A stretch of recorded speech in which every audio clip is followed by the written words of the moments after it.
तो कॉपी में हेडिंग देंगे valency.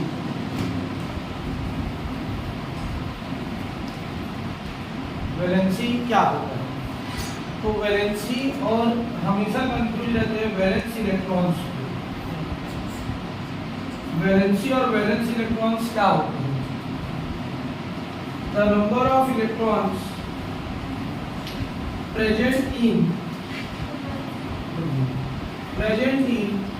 outermost orbit of any atom, outermost orbit of any atom is called valence electron, are called valence electron। मतलब outer most orbit में जितने electrons present होते हैं, outer most orbit में जितने इलेक्ट्रॉन्स प्रेजेंट होते हैं वो क्या कहलाते हैं? वैलेंस इलेक्ट्रॉन कहलाते हैं। अगर मैं लिखूं नाइट्रोजन, नाइट्रोजन का एटॉमिक नंबर 7 होता है, तो इसका कॉन्फ़िगरेशन 2,5 होगा। क्या होगा? 2,5। तो ये जो 5 है वो 5 क्या है? हमारा वैलेंस इलेक्ट्रॉन है। अगर मैं इसी तरीके से लिखूं हाइड्रोजन जिसका 1 होता है, तो 1 जो है वो उसका क्या हो जाएगा? Valence electron. मतलब आखिरी ऑर्बिट में जितने इलेक्ट्रॉन आते हैं वो क्या कहलाता है? वैलेंस इलेक्ट्रॉन कहलाता है। इसी तरीके से अगर हम सोडियम ले लें तो सोडियम का कितना होता है? 281। तो आउटर मोस्ट ऑर्बिट में कितना इलेक्ट्रॉन आ रहा है? 1। तो आखिरी ऑर्बिट में जितने इलेक्ट्रॉन आते हैं वो उसकी क्या कहलाती है? वैलेंस इलेक्ट्रॉन्स कहलाते हैं। क्या कहलाते हैं? वैलेंस इलेक्ट्रॉन्स कहलाते हैं। वैलेंसी अब क्या होगा? तो वैलेंसी पढ़ने से पहले हमको इलेक्ट्रॉनिक कॉन्फ़िगरेशन को थोड़ा सा समझना पड़ेगा। इलेक्ट्रॉनिक कॉन्फ़िगरेशन 2 प्रकार का किया जाता है, पढ़े भी हुए हो। 9 से हम लोग इलेक्ट्रॉनिक कॉन्फ़िगरेशन पढ़ते हैं। एक होता है सेल कॉन्फ़िगरेशन और एक होता है ऑर्बिटल कॉन्फ़िगरेशन। ये हम लोग को नहीं पढ़ाया जाता है, लेकिन इसको जानना जरूरी है। एक होता है सेल का कॉन्फ़िगरेशन, एक होता है ऑर्बिटल का। इलेक्ट्रॉन का कभी नहीं होता कॉन्फ़िगरेशन। पढ़ा देते हैं इलेक्ट्रॉनिक कॉन्फ़िगरेशन, लेकिन होता किसका किसका है? सेल का और ऑर्बिटल का। सेल का कैसा होता है? 2, 8, 8, 18, 18, 32। ये है सेल का कॉन्फ़िगरेशन।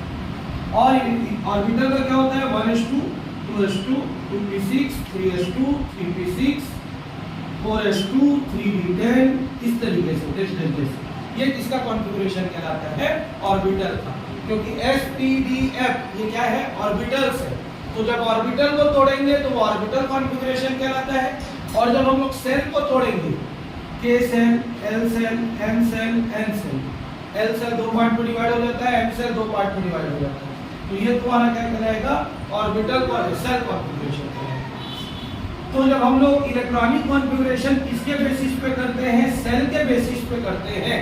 तो सेल का मैक्सिमम नंबर ऑफ इलेक्ट्रॉन को बियर करने का वैल्यू होता है कि सेल कितने इलेक्ट्रॉन बियर कर सकता है? 2। दूसरा सेल कितना इलेक्ट्रॉन बियर कर सकता है? 8। तीसरा सेल कितना बियर कर सकता है? 8। तो उसी तरीके से इसमें कितने इलेक्ट्रॉन्स प्रेजेंट है? 5। लेकिन इसका बियर करने की कैपेसिटी कितनी है? 8। तो इसको कितना इलेक्ट्रॉन चाहिए? तो इसका ऑक्टेट कंप्लीट हो जाएगा 3। तो डेफिनेशन वही बनेगा, number of electrons required to complete octet, duplet सिर्फ इसके लिए यूज होता है ना, बाकी सब के लिए ऑक्टेट रहता है। Octet duplet of any atom is called valency. Valency क्या होती है? वैलेंसी आप लोग अभी समझे। वैलेंसी क्या होती है? किसी भी एटम के आउटर मोस्ट ऑर्बिट का मैक्सिमम वैल्यू को फुलफिल करने के लिए जितने इलेक्ट्रॉन का रिक्वायरमेंट रहता है, चाहे वो दे के पूरा करे, चाहे वो क्या पूरा करे, लेके पूरा करे, वो हमारा क्या कहलाता है? जैसे इसको 3 इलेक्ट्रॉन देंगे तो इसका वैलेंसी पूरा हो जाएगा। इसको 1 इलेक्ट्रॉन देंगे तो इसकी वैलेंसी पूरी हो जाएगी। लेकिन इसको हम लोग 7 इलेक्ट्रॉन नहीं दे सकते, इसको 7 इलेक्ट्रॉन नहीं दे सकते। लेकिन इससे क्या कर सकते हैं? 1 इलेक्ट्रॉन को क्या कर सकते हैं? ले सकते हैं। लेंगे तो वैलेंसी पूरी हो जाएगी। इसमें 3 दिए तो पूरी हो रही है, इसमें 1 दिए तो पूरी हो रही है, लेकिन इसमें से 1 हटा देंगे तो भी पूरी हो जाएगी। तो चाहे इलेक्ट्रॉन दे या चाहे इलेक्ट्रॉन ले, उसका क्या होना चाहिए? ऑक्टेट कंप्लीट होना चाहिए। तो हमेशा याद रखना 1, 2, 3, 4 तक का इलेक्ट्रॉन डोनेट किया जा सकता है, लेकिन 5, 6, 7 ये इलेक्ट्रॉन डोनेट नहीं किया जाता। कोई इतना इलेक्ट्रॉन किसी को नहीं देगा, तो फिर इसको बैलेंस करने के लिए उल्टा जाना पड़ेगा, -3, -2, -1। मतलब 4 तक का इलेक्ट्रॉन देगा या तो 3 इलेक्ट्रॉन को कैच कर देगा, वो छोड़ देगा। ठीक, तो वैलेंसी क्या हुआ? Number of electron required to complete octet duplet of any atom is called valency. Configuration देखते हैं, hydrogen, helium, lithium, beryllium, boron, carbon, nitrogen, oxygen, fluorine, neon, sodium, magnesium, aluminium, silicon, फिर फास्फोरस, सल्फर, क्लोरीन, आर्गन और potassium. Last में कम से कम 20 तक का याद रखना, कैल्शियम। हाइड्रोजन का इलेक्ट्रॉनिक कॉन्फ़िगरेशन 1, 2, 2, 1, 2, 2, 2, 3, 2, 4, 2, 5, 2, 6, 2, 7, 2, 8, 2, 8, 1 हो जाएगा, क्योंकि मैक्सिमम 8 इलेक्ट्रॉन आ सकते हैं। अब यहाँ एक हो जाएगा, ये क्या हो जाएगा? 2, 8, 2, 2, 8, 3, 2, 8, 4, 2, 8, 5, 2, 8, 6, 2, 8, 7, 2, 8, 8, 2, 8, 8, 1 हो जाएगा। 9 नहीं लिखेंगे ना, और यहाँ लास्ट वाला क्या होगा? 2, 8, 8, 2। ये है हमारा इलेक्ट्रॉनिक कॉन्फ़िगरेशन। अब इलेक्ट्रॉनिक कॉन्फ़िगरेशन में अगर इसकी वैलेंसी निकाली जाए तो हाइड्रोजन एक इलेक्ट्रॉन क्या कर सकता है? गेन करके अपना ऑक्टेट कंप्लीट करेगा, क्योंकि उसको ऑक्टेट कितने में कंप्लीट होना है? 2 इलेक्ट्रॉन। इसका पहले से 2 इलेक्ट्रॉन है, तो ये क्या हो जाएगा? 0, ना तो इलेक्ट्रॉन देगा ना ही इलेक्ट्रॉन लेगा। इसके बाद क्या हो जाएगा? लिथियम का कितना है? 1 है। अब इसको अपना ऑक्टेट कंप्लीट करने के लिए कितने इलेक्ट्रॉन चाहिए? 7। कोई 7 इलेक्ट्रॉन तो इसको देगा नहीं, लेकिन अगर ये 1 इलेक्ट्रॉन दे देता है तो इसका ऑक्टेट कंप्लीट हो जाएगा। तो दे देता है, इसमें क्या लगेगा? इसमें -1 दे रहा है। अब ये कितना देगा? -2।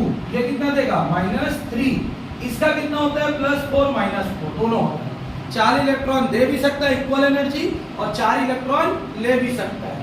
तो इलेक्ट्रॉन देने और लेने दोनों में इसका ऑक्टेट कंप्लीट हो जाता है। ठीक है, इसके बाद ये अब क्या करेगा? 3 इलेक्ट्रॉन लेगा। ये क्या करेगा? 2 इलेक्ट्रॉन ले लेगा। ये क्या कर लेगा? 1 इलेक्ट्रॉन ले लेगा।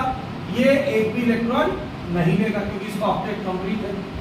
फिर ये कितना करेगा? 1 इलेक्ट्रॉन दे देगा। ये क्या कर देगा? 2 इलेक्ट्रॉन दे देगा। ये क्या करेगा? 3 इलेक्ट्रॉन दे देगा। ये क्या करेगा? +-4 हो जाएगा। 4 दे सकता है, 4 ले सकता है। ये 3 ले लेगा, ये 2 ले लेगा, ये 1 ले लेगा। इसका कितना हो गया? 0। फिर ये कितना हो गया? 1 देगा, और ये कितना लेगा? 2। क्लियर है यहाँ पर तक? तो वैलेंसी समझ में आया।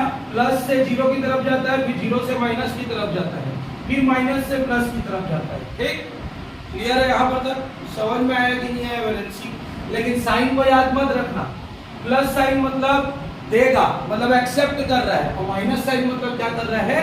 डोनेट कर रहा है। लेकिन वैलेंसी कभी भी नेगेटिव और पॉजिटिव नहीं होती, वो होल नंबर होती है, हमेशा पॉजिटिव ही रहेगा, नेगेटिव नहीं होता। क्लियर है यहाँ पर तक? कहीं पर भी डेफिनेशन में नेगेटिव वर्ड का यूज नहीं करना है, चाहे इलेक्ट्रॉन दे या ले, उसकी वैलेंसी होल नंबर पे ही रहेगी। ठीक, क्लियर है यहाँ पर तक? समझ में आया?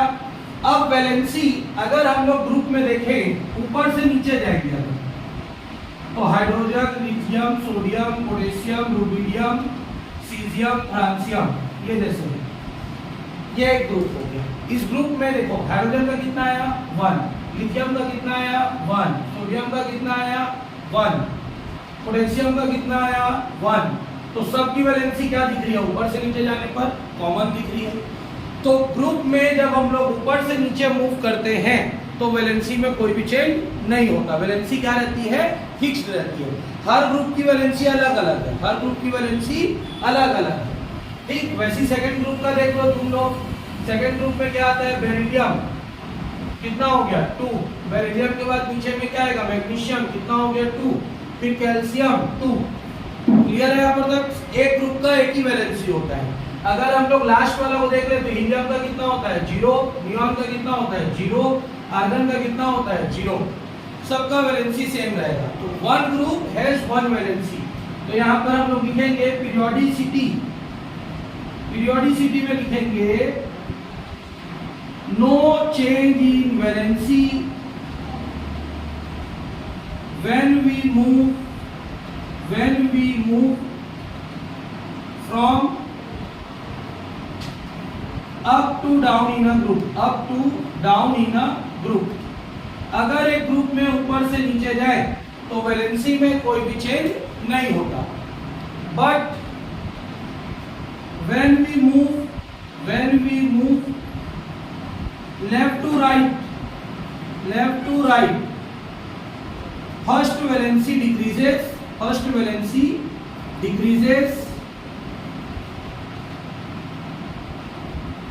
then increases,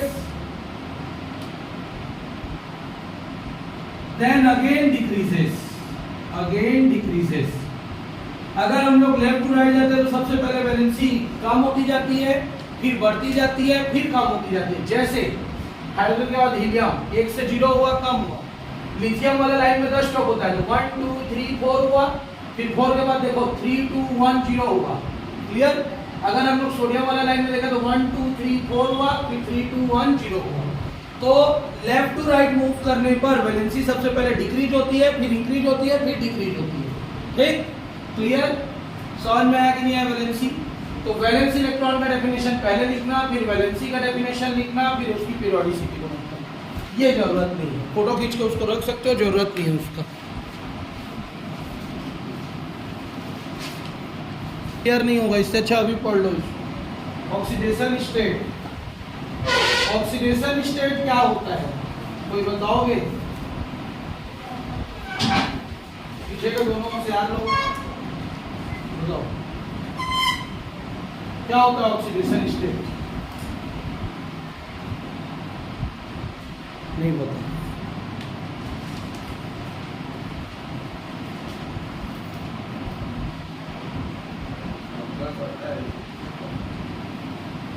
तेरा ऑक्सीडेशन नंबर क्या होता है बता?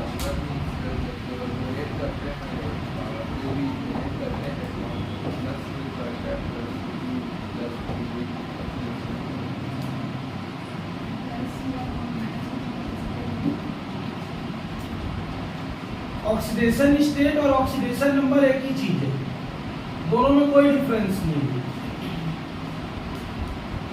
ठीक है?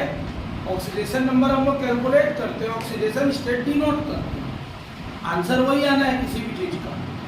ऑक्सीडेशन स्टेट या ऑक्सीडेशन नंबर क्या होता है? अभी हम लोग पढ़ के आए हैं कि किसी भी एलिमेंट को अपना ऑक्टेट कंप्लीट करने के लिए या तो इलेक्ट्रॉन देना पड़ता है या तो इलेक्ट्रॉन लेना पड़ता है। Either it will accept an electron और डोनेट एन इलेक्ट्रॉन। तो अगर कोई सा भी एलिमेंट अपना ऑक्टेट कंप्लीट करने के लिए इलेक्ट्रॉन को डोनेट करता है या इलेक्ट्रॉन को एक्सेप्ट करता है, मतलब उसके ऊपर चार्ज डेवलप होगा, देगा तो भी डेवलप होगा, लेगा तो भी डेवलप होगा। तो जब वो इलेक्ट्रॉन को डोनेट कर देता है या इलेक्ट्रॉन को एक्सेप्ट करता है, और इलेक्ट्रॉन को डोनेट और एक्सेप्ट करने पे जितना चार्ज उस पर डेवलप हो जाता है, या जब इलेक्ट्रॉन को डोनेट करता है तो जितना चार्ज उस पर बच जाता है, तो वो क्या कहलाता है तुम्हारा oxidation state. The residual, residual मतलब बचा हुआ, the residual charge left on any atom, left on any atom either accepting or donating an electron, or donating an electron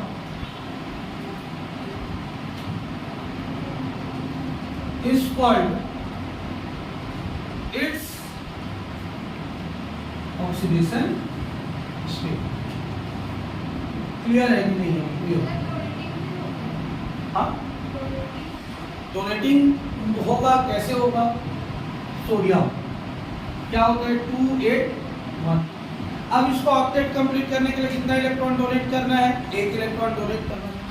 1 electron donate कर दिया, तो अब ये तो इतना ही बचा ना। अब 1 इलेक्ट्रॉन निकल गया निकल गया मतलब Na के ऊपर कौन सा चार्ज डेवलप हो जाएगा? Plus charge. तो ये जो प्लस चार्ज डेवलप हुआ, ये प्लस चार्ज इसका क्या कहलाएगा?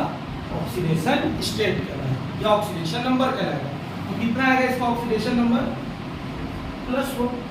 अब जैसे क्लोरीन है 287, ठीक। अब 7 है मतलब इसको अपना ऑक्टेट कंप्लीट करने के लिए कितना इलेक्ट्रॉन चाहिए? 1। लेकिन अब ये 7 तो डोनेट नहीं कर सकता, ये क्या कर लेगा? एक आसानी से एक्सेप्ट कर लेगा। जब एक आसानी से एक्सेप्ट कर लेगा तो क्या हो जाएगा? एक आसानी से एक्सेप्ट कर रहा है तो क्या हो जाएगा? क्लोरीन के ऊपर कौन सा चार्ज डेवलप हो जाएगा? माइनस। तो इसका ऑक्सीडेशन स्टेट कितना हो जाएगा? -2। एक इलेक्ट्रॉन एक्सेप्ट किया तो एक ज्यादा इलेक्ट्रॉन हो गया, एक इलेक्ट्रॉन डोनेट किया तो एक इलेक्ट्रॉन कम हो गया। वैसे अगर मैं कैल्शियम पर, कैल्शियम का क्या होता है? 288। अब इसको अपना ऑक्टेट कंप्लीट करने के लिए 18 चाहिए, कोई नहीं देने वाला। 16 चाहिए ना इसको कंप्लीट करने के लिए, कोई नहीं देगा। लेकिन ये अगर 2 दे देगा तो इसका ये ऑक्टेट क्या हो जाएगा? कंप्लीट। 2 दे दिया तो कितना चार्ज इस पर डेवलप हुआ? 2 प्लस चार्ज। तो हम लोग क्या लिखेंगे? समझ में आया कि नहीं आया? अगर इसी तरीके से एल्यूमिनियम ने तो क्या होता है? 283। ऑक्टेट कंप्लीट करने के लिए इसको कोई भी 5 इलेक्ट्रॉन नहीं देगा, लेकिन ये 3 इलेक्ट्रॉन को क्या कर सकता है? डोनेट। तो एल्यूमिनियम के ऊपर कितना चार्ज डेवलप होगा? 3। तो इसको क्या लिखेंगे? +3। क्लियर है यहाँ पर तक? समझ में आया? इसी तरीके से अगर हम ऑक्सीजन का लें तो ऑक्सीजन का क्या होता है? 2 और 6। इसको अपना कंप्लीट करने के लिए कितना इलेक्ट्रॉन चाहिए? 2। आसानी से कोई भी दे देगा, इसलिए 2 माइनस चार्ज। तो कितना आ जाएगा इसका? -2। क्लियर है कि नहीं? तो ऑक्सीडेशन स्टेट क्या होता है? समझ में आया? कोई सा भी एलिमेंट इलेक्ट्रॉन को दे या कोई सा भी एलिमेंट इलेक्ट्रॉन को ले, क्यों दे और ले? अपनी वैलेंसी को फुलफिल करने के लिए। तो जब वैलेंसी को फुलफिल करने के लिए कोई इलेक्ट्रॉन को देता है या लेता है, तो देने या लेने के बाद उसके ऊपर जितना चार्ज रिमेनिंग हो जाता है, जितना चार्ज क्या हो जाता है? रिमेनिंग हो जाता है, वो रिमेनिंग चार्ज क्या कहलाता है? तुम्हारा ऑक्सीडेशन स्टेट। तो वैलेंसी और ऑक्सीडेशन स्टेट दोनों अलग अलग चीज होती है, लेकिन दोनों की वैल्यू सेम आती है। सोडियम का 1 होता है, इसमें भी 1 होता है। ऑक्सीजन का 2 होता है, इसमें भी 2 होता है। लेकिन उसमें क्या नहीं है? साइन नहीं रहता, माइनस प्लस का। वैलेंसी हमेशा होल नंबर रहेगा, लेकिन ये इंटीजर हो जाता है। क्या हो जाता है? ये इंटीजर। प्लस में भी आया, माइनस में भी आया। और अगर मैं हीलियम को पढ़ूं तो हीलियम का 0 हो जाएगा। क्या हो जाएगा? 0। He के ऊपर में 0 रहेगा, कुछ ना तो एक्सेप्ट ना तो डोनेट। तो ये इंटीजर नंबर आता है। दोनों में डिफरेंस याद रखना। Valency always positive and always whole number, लेकिन ये पॉजिटिव, नेगेटिव, 0 तीनों हो सकता है। ठीक? क्लियर है? ऑक्सीडेशन स्टेट समझ में आया? अब ऑक्सीडेशन स्टेट में जब हम लोग लेफ्ट टू राइट जाएंगे, कैसा जाएंगे? लेफ्ट टू राइट जाएंगे।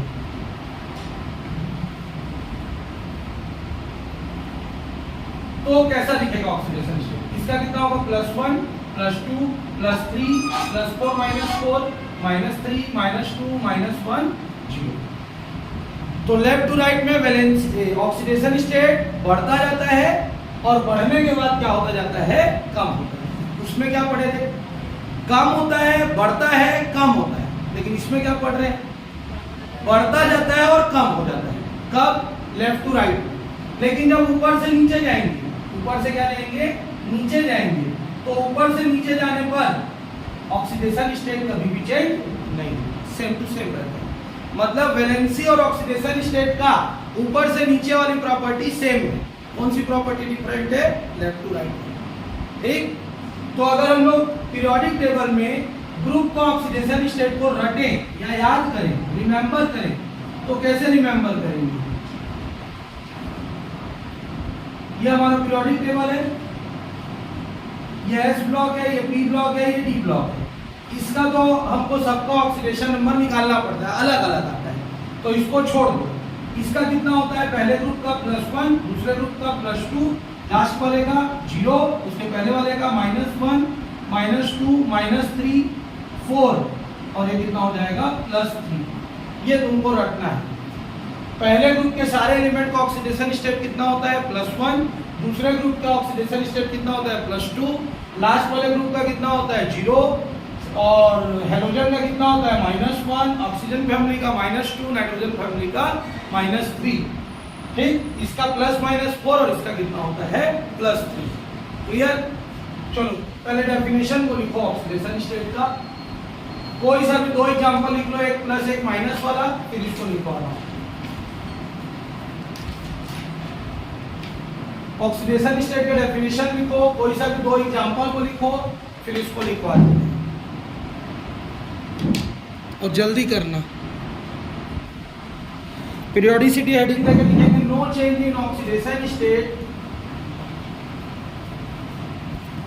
while moving up to down in a group, while moving up to down in a group, while moving up to down in a group, group में ऊपर से नीचे जाने पर ऑक्सीडेशन स्टेट में भी कोई चेंज नहीं होता है, full stop. But oxidation state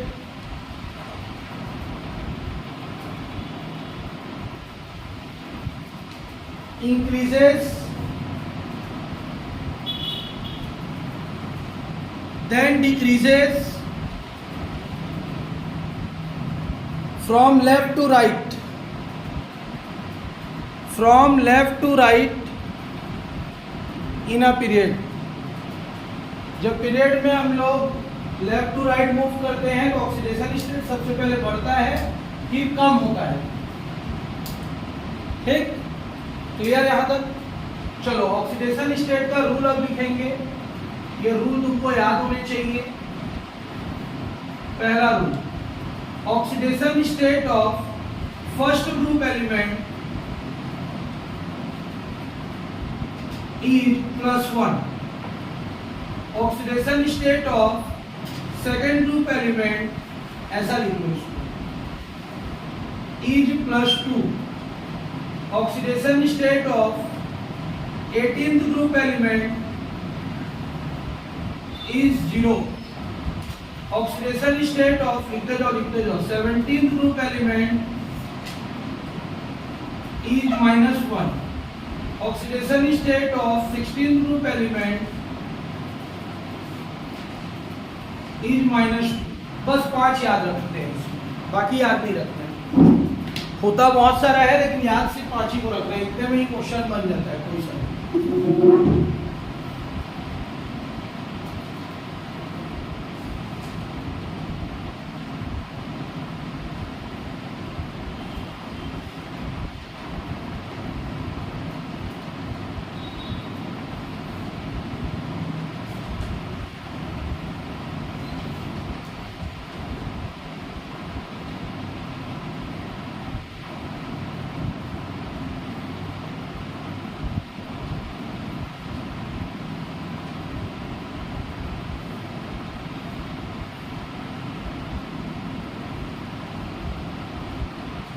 जो यूज नहीं होगा उसको लिखने का प्रयत्न करेंगे।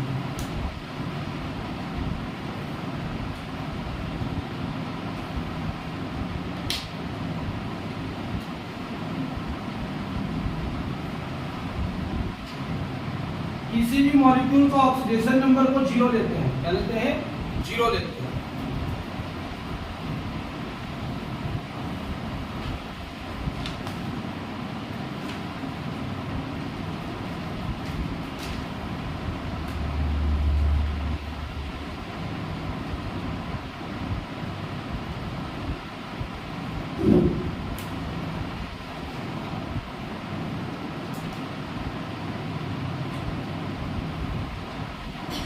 ठीक है, अब अगर हम लोगों को ऑक्सीडेशन नंबर निकालना है, जैसे ऑक्सीडेशन नंबर निकालना है, ऑक्सीडेशन नंबर ऑफ, समझो फिर नोट करना, सल्फर इन H2SO4, H2SO4 में किसका निकालना है? सल्फर का। तो सबसे पहले हम लोग क्या करेंगे, इसका पावर चेक करेंगे, इसमें कोई पावर लगा है नहीं लगा है, नहीं लगा है तो इस तरफ क्या राइट कर देंगे? 0। अब पावर इन द सेंस अगर मैं लिख दूं NH4 प्लस तो ये पावर में कौन सा साइन आ गया? प्लस, तो इक्वल टू में क्या लिखना पड़ता? +1। अगर हम लोग ऐसा बनाते हैं Cr2O7 2 माइनस, तो पावर में कितना साइन आ गया? -2, तो इक्वल टू में क्या लिखना पड़ता? -2। इसमें कुछ नहीं लिखा है तो क्या लिखेंगे हम लोग? 0। हाइड्रोजन कितना हाइड्रोजन है, 2 ठो, 2 इंटू हाइड्रोजन का कितना होता है, फर्स्ट ग्रुप एलिमेंट है तो कितना होता है +1, कितना होता है +1। फिर क्या आ जाएगा प्लस साइन, सल्फर का निकालना है तो उसको सल्फर ही रहने देते हैं, प्लस ऑक्सीजन कितना हो गया 4, कितना होता है ऑक्सीजन का -2, 2 1 जा 2 प्लस सल्फर 4 2 जा कितना हो जाएगा -8 0, सल्फर -6 0, तो सल्फर का कितना आ गया +6, कितना आ गया +6। क्लियर है कि नहीं, समझ में आया। अगर हमको निकालना है oxidation number of carbon in C12H22O11, C12H22O11 में किसका निकालना है, कार्बन। पावर है इसमें नहीं है, नहीं है तो क्या लिखेंगे, कितना कार्बन है 12 इंटू क्या लिख देंगे इसको C प्लस हाइड्रोजन कितना दिख रहा है 22, कितना होता है हाइड्रोजन का +1, कितना होता है +1, प्लस ऑक्सीजन कितना दिख रहा है 11, कितना होता है इसका -2। क्लियर है। यहाँ तक अगला स्टेप क्या करेंगे, 12 1 जा 12C, 22 1 जा 22, 11 2 जा -22 इक्वल टू क्या हो गया 0, 22 कैंसिल, 12C इक्वल टू कितना आ गया 0, C इक्वल टू कितना आ गया 0.12, तो C इक्वल टू कितना आ गया 0। तो इस कंपाउंड में कार्बन की वैलेंसी कितनी होगी 0 होगी। क्लियर है यहाँ पर तक, समझ में आया। तुम दोनों का निकाल के दिखाओ।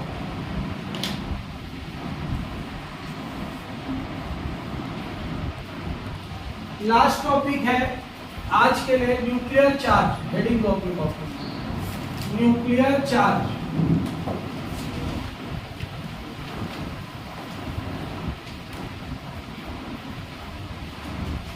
हम लोग को जैसा कि पता है कि कोई सा भी एटम दो चीजों से मिलकर बनता है, एक होता है सेल और दूसरा होता है न्यूक्लियस। कोई सा भी एटम लेते हैं वो दो चीजों से मिलकर बनता है, उसमें एक होता है हमारा क्या सेल और दूसरा क्या होता है न्यूक्लियस। तो हम लोग अभी जो नेक्स्ट टॉपिक पढ़ रहे हैं वो पढ़ रहे हैं न्यूक्लियर चार्ज। तो ये हो गया हमारा सेल, ये हो गया हमारा न्यूक्लियस। हमको ये भी पता है कि सेल में क्या प्रेजेंट रहते हैं इलेक्ट्रॉन, जो न्यूक्लियस के चारों तरफ क्या करते रहते हैं फिक्स्ड ऑर्बिट में क्या करते रहते हैं रिवॉल्व करते रहते हैं। और न्यूक्लियस के अंदर क्या क्या प्रेजेंट रहता है प्रोटॉन और न्यूट्रॉन, क्या क्या प्रेजेंट रहता है प्रोटॉन और न्यूट्रॉन। क्लियर है यहाँ पर। अब न्यूक्लियस में क्या प्रेजेंट है पॉजिटिव चार्ज, इलेक्ट्रॉन के पास कौन सा चार्ज होता है नेगेटिव चार्ज। तो पॉजिटिव चार्ज और नेगेटिव चार्ज के बीच में क्या लगेगा एक अट्रैक्शन फोर्स लगेगा, क्या लगेगा अट्रैक्शन फोर्स लगेगा। और कैसा अट्रैक्शन होगा इलेक्ट्रोस्टैटिक, कैसा होगा इलेक्ट्रोस्टैटिक। क्यों इलेक्ट्रोस्टैटिक हुआ क्योंकि पॉजिटिव और नेगेटिव चार्ज। कुछ दूसरा चीज रहता तो अलग फोर्स लगता, लेकिन इसमें चूंकि एक तरफ पॉजिटिव चार्ज है और एक तरफ नेगेटिव चार्ज है तो इसके बीच में जो अट्रैक्शन होगा वो अट्रैक्शन कैसा होगा इलेक्ट्रोस्टैटिक, मतलब इलेक्ट्रॉन का अट्रैक्शन होगा। इसका अट्रैक्शन होगा इलेक्ट्रॉन का अट्रैक्शन। कौन ही अट्रैक्ट करेगा जो पॉजिटिव वाला है बैलेंस करने के लिए उसको अट्रैक्ट करेगा अपनी तरफ। तो जब प्रोटॉन किसको अपनी तरफ अट्रैक्ट करने की कोशिश करता है इलेक्ट्रॉन को, तो प्रोटॉन कहाँ प्रेजेंट है न्यूक्लियस में। तो न्यूक्लियस जब फोर्स लगाता है इलेक्ट्रॉन को अपनी तरफ अट्रैक्ट करने के लिए तो उस फोर्स को हम लोग क्या बोलते हैं nuclear charge. The electrostatic force exert on electrons present in cell by nucleus bracket में proton of any atom is called nuclear charge। Nuclear charge क्या होता है जब न्यूक्लियस इलेक्ट्रॉन को अपनी तरफ अट्रैक्ट करने के लिए जितना फोर्स उसके ऊपर लगाता है और इलेक्ट्रॉन जितना फोर्स न्यूक्लियस का एक्सपीरियंस करता है वो फोर्स क्या कहलाता है हमारा न्यूक्लियर चार्ज कहलाता है। क्यों होता है ऐसा क्योंकि एक पॉजिटिव है एक नेगेटिव है, तो पॉजिटिव हमेशा नेगेटिव अपनी तरफ क्या करने की कोशिश करेगा खींचने की। और हमको पता है कि प्रोटॉन नामक ऐसा कोई चीज नहीं होता है, इसलिए वो मोशन नहीं करेगा। मोशन कौन करेगा इलेक्ट्रॉन करेगा। खिंचाएगा कौन इलेक्ट्रॉन खिंचाएगा। प्रोटॉन स्टेबल होता है, प्रोटॉन क्या होता है, स्टेबल होता है, ठीक है। प्रोटॉन मोशन नहीं करता, मोशन कौन करेगा, इलेक्ट्रॉन ही मोशन करेगा।